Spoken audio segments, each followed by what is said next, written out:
Yes, Cool Pro John Media tumatuye omukulu Bobi Wine avuddeyo ate ne yeeyongera okusekerera Nobert Mao ku kikolwa Mao kye yavuddeyo n'ayogera olunaku olw'eggulo. Kikola ki? Mao yavuddeyo n'akakasa ensi yonna n'eggwanga nti ekituufu kiri nti mu ggwanga erya Uganda temuli kye bayita human rights oba eddembe ery'omuntu wa bulijjo.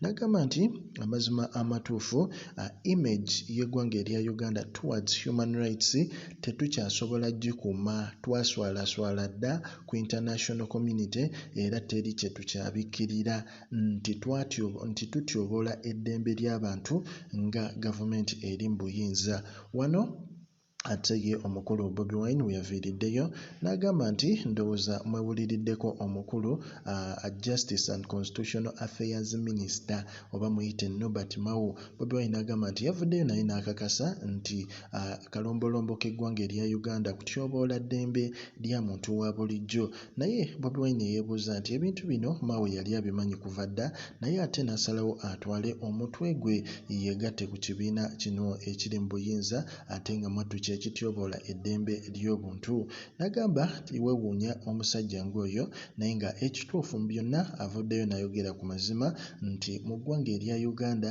twaswalaswala dda mu nsi yonna, emizinda gyonna twagyanika ebweru, teri kye tukyasobola kubikkirira. Pro John Media.